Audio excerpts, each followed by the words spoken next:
What is going on, everybody? Liam here, Everything NYJ. Hope you guys are all enjoying this beautiful weekend. What a great weekend it was, uh, as two of the greatest New York Jets defensive players in franchise history took their rightful spots into the NFL Hall of Fame this past weekend. Of course, I am talking about Joe Klecko and none other than Darrelle Revis.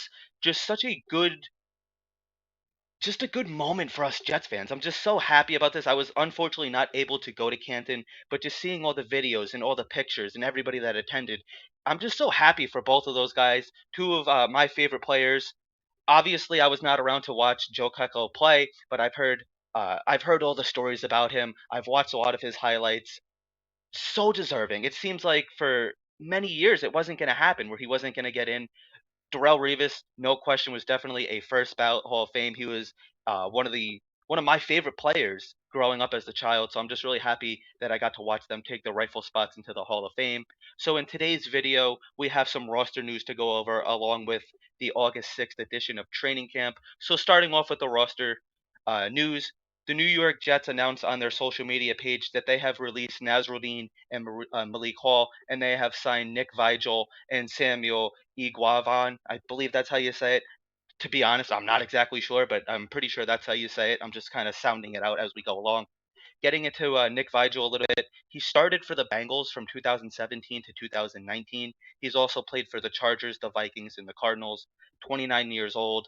Um, a, a set of linebackers. These guys are both linebackers, and I do kind of like the depth here. Nick Vigil knows his role, and I do have a feeling that he might see some snaps this year. Because obviously we have C.J. Mosley, we have Quincy Williams. Sherwood is a little bit of an unknown. He looked really good in the Hall of Fame game this past Thursday, but we might see a little bit of a rotation there. We've seen that with the defense, especially with Robert Saleh. He likes to do that along with Jeff Ulbrich as well.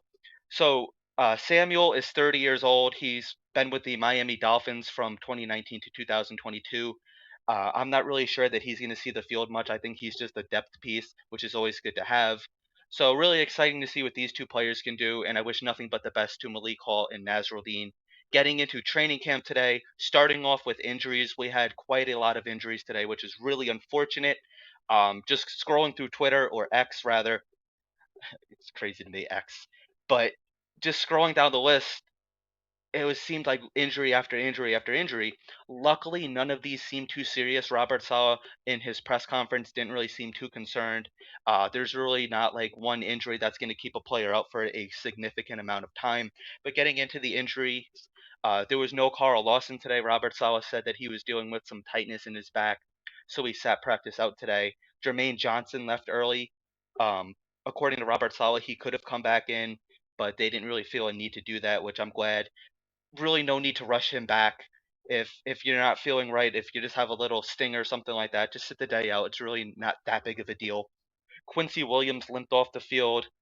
Laken Tomlinson also uh, got a little banged up today. Robert Saleh is not concerned about that. So luckily, like I said, none of these injuries are too serious.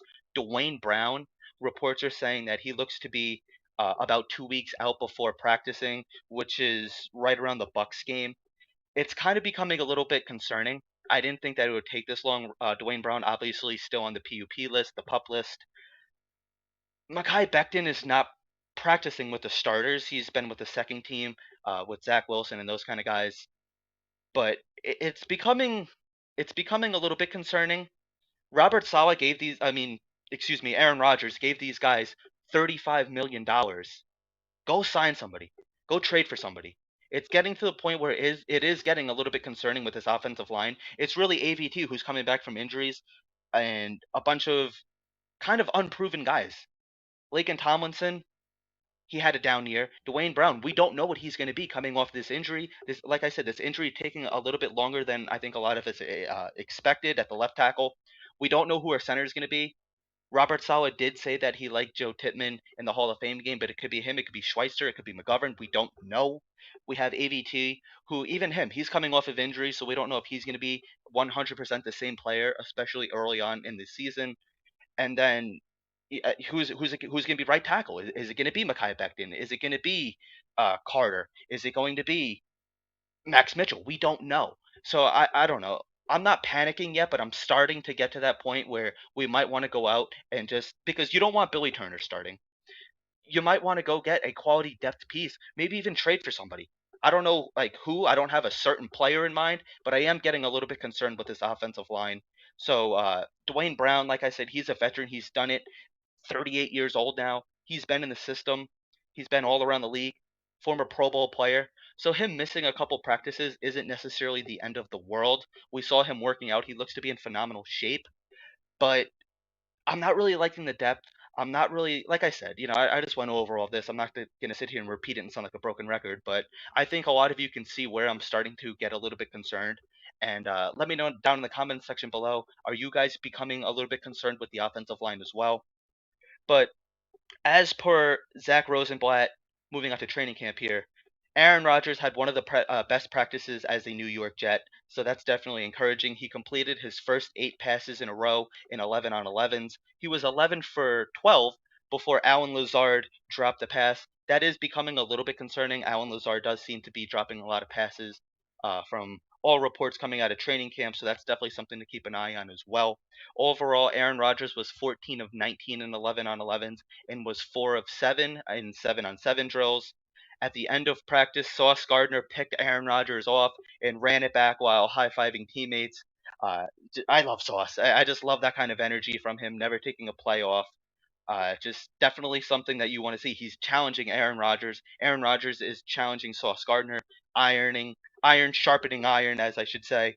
Mecole Hardman ran through the secondary on a short pass from Aaron Rodgers today. Rich Samini saying that Mecole Hardman is indeed fast. I'm starting to get really excited about Mecole Hardman. It seems like him and Aaron Rodgers are developing one hell of a chemistry, so that's definitely something, definitely a bright spot to be looking for in training camp. Tyler Conklin and Corey Davis both looked really good today. Corey Davis coming back from that illness, obviously did not play in the Hall of Fame game, but he looks to be he looks to be having a really good, solid training camp so far. Uh, Obviously, just a little sample size. Obviously, he missed a bunch of time due to that illness. So glad to have him back. Getting into Zach Wilson, he looked good today. He completed his first 6 passes in a row in 11 on 11. He finished 9 of 12, one of those which was a spike, so you can't really count that as an incompletion.